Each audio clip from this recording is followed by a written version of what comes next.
Je vous ai déjà raconté comment je fraudais dans le train quand j'étais au lycée. Alors quand j'étais au lycée, j'étais en pension catholique de garçons. C'est pas une vanne. C'était à 1 heure de Lyon à peu près, et pas très loin de Valence. Valence TGV d'ailleurs la gare, pour ceux qui se demandent. Personne se demande. Donc je rentrais, c'était une pension, on pouvait pas dormir le week-end, donc je rentrais quasiment tous les week-ends à Paris. À l'époque j'étais un peu en embrouille avec mes parents, même si je logeais chez eux, ils voulaient pas trop me payer le train, parce que je bon, voilà. Et en gros, je m'arrangeais pour frauder dans le TGV. Putain, ça va être long, mais ça va être drôle, je pense. Il y avait à l'époque un abonnement neuf, ce qu'on appelait un abonnement neuf voyage apprenti étudiant. C'est un truc où t'achetais un abonnement au mois, et après t'achetais juste ta réservation de billets qui te coûtait 3 € en fait, ta réservation de billets. D'ailleurs le raccourci quand tu demandes à la gare c'est AE98 cet abonnement là, pour ceux qui se demandent aussi.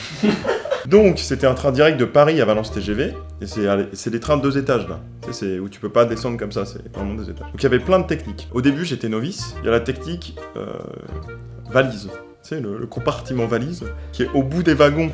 C'est le truc en métal, donc j'étais novice, j'étais là, faut que je fraude. Donc là je dis à mes potes, vas-y on enlève la valise, et je me mets dedans, comme ça en PLS, position fœtus. Sauf que le contrôleur il arrive pas, parce qu'il était censé arriver, il repart. Et moi j'avais trop peur de sortir, donc je reste comme ça pendant une bonne demi-heure. Et là je sens que le contrôleur arrive, et je sens que la valise qui est devant moi dans le truc commence à se barrer. Et là, je crois que j'appelle mon pote, comme ça dans le truc, je fais, la valise elle tombe. Je suis dans la merde. Et j'entends qu'il arrive en courant, il pousse la valise très fort, moi je suis là. Donc j'étais compressé contre la valise, et je suis resté 1h30 derrière la valise, comme ça. Bon, ça a marché, mais j'étais pas bien. Voilà, donc ça c'est novice, c'était un peu défait. Et après on a un peu expérimenté le truc, parce qu'on savait à peu près la ronde, on avait étudié la ronde des contrôleurs. Ça s'appelle pas une ronde, puisqu'il n'y a pas de cercle dans un TGV, c'est tout droit. Faut pas tourner. Arrêtez. Et donc on avait fait plein de techniques, on avait tenté des trucs vraiment pas bien, donc en fait on se mettait entre 2 wagons. On avait tenté, ça c'est horrible, hein. Ne faites jamais ça, c'est pas bien. Donc mon pote, c'est toujours PY d'ailleurs, se mettait comme ça. Il était là avec son billet, un peu classe et tout, et moi j'étais à côté, j'étais comme ça. Et en fait je jouais le frère un peu handicapé. Et donc quand le contrôleur arrivait, il disait « Monsieur, votre billet », donc PY donnait son billet, et il disait « Je suis désolé, mon frère, il a perdu son billet », moi je faisais comme ça. Et je jouais l'enfant un peu avec des neurones en moins. Ça c'est pas bien, ne faites jamais ça, c'est vous. Il y a une autre technique, là vous allez rigoler, hein. L'autre technique, alors il faut jamais s'enfermer dans les toilettes quand les contrôleurs arrivent, parce que ils viennent tout de suite dans les toilettes. Il y a 2 techniques. Tu laisses les toilettes ouvertes, parce qu'il se dit qu'il y a personne, tu vois, voilà.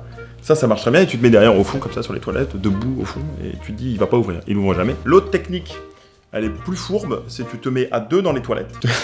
Putain, celle-là, j'ai tellement honte de la raconter. Parce qu'en fait, on testait des techniques. Et celle-là, on les testait quand on avait nos billets, parce que tu te fais choper, t'es dans la merde. Tu te mets à 2 dans les toilettes, et quand il toque, tu baisses ton pantalon comme si t'étais dérangé par un contrôleur, et tu ouvres d'un coup, et le mec est tellement gêné de te voir en calme, tu lui tends ton billet, que le mec contrôle tout de suite et te rend le billet. Et il va pas vérifier si t'as un pote derrière, quoi. Tu refermes. Voilà, donc ça, c'est la technique de la gêne. Je sais pas si vous êtes gêné derrière votre écran. Voilà, et ça c'est une technique, il y en a après, elles sont pas légales, hein, mais c'est une technique qui marche. C'est la technique de parler aux contrôleurs dès le début du voyage et de se faire pote avec eux. Donc moi, dis-toi que j'ai fraudé une fois, j'étais à côté du wagon-bar, je parlais avec les contrôleurs pendant tout le voyage, ils m'ont jamais contrôlé. Dis-toi qu'à la fin, ils disent « Oh, il y a un collègue qui a oublié une casquette de contrôleur » et il m'a donné la casquette, tellement il était gentil. Moi j'étais là « Merci, j'étais bien puis en plus tu me donnes une casquette. » J'ai toujours, je crois, cette casquette de contrôleur, c'est un peu un trophée, tu sais. Sérieux? Je crois que j'ai toujours. Je réfléchis à d'autres techniques de fourbe. Ouais, la technique de fourbe, en fait, c'est dans les trucs 2 étages. Les contrôleurs, en fait, vont tout au bout et reviennent. Donc c'est un peu compliqué à expliquer. Donc ils reviennent comme ça. Donc il y en a un qui est en haut et l'autre qui va... Attends, c'est comment ça? Il y en a un qui est en haut et l'autre qui est dans celui d'avant en bas. Dans le truc, dans l'étage du bas. Le but, toi, c'est d'arriver et de croiser le contrôleur, passer derrière lui. Et si tu passes derrière lui, en fait, c'est fini. Parce que de l'autre côté, en haut, il n'y a plus de contrôleur.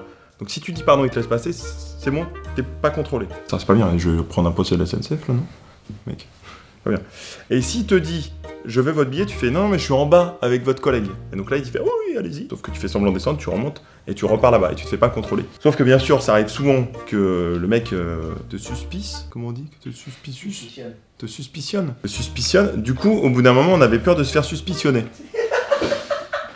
Suspecté. Et du coup, je me souviens de la pire fois où j'arrive dans le wagon-bar, je vois le contrôleur qui contrôle, moi j'arrive dans le wagon-bar et je vois qu'il me regarde. Comme ça, il est là.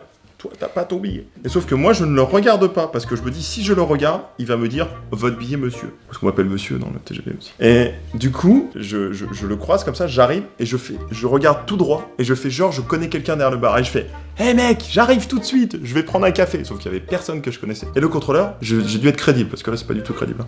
Et je le croise, et le mec m'a pas demandé mon billet. Si, puis après, on s'amusait dans le TGV avec Pierre-Yves, notre grand jeu. C'était, on faisait un cache-cache, tap-tap, je sais pas comment on l'appelle. C'est très con, putain. Alors, en gros, on comptait jusqu'à 10. Il y en a un qui se barrait en courant dans le TGV. Et l'autre devait le rattraper et on se tapait. Pour rigoler. C'est-à-dire qu'en fait, il y avait des gens qui étaient comme ça. Oui, chérie, on est dans le TGV, on va à Paris. Et il y avait un mec qui arrivait qui se faisait plaquer au sol. Pam, pam. Les gens étaient là et nous on était là. Ouais. Voilà, c'était l'histoire du TGV. Et c'est pas une vanne.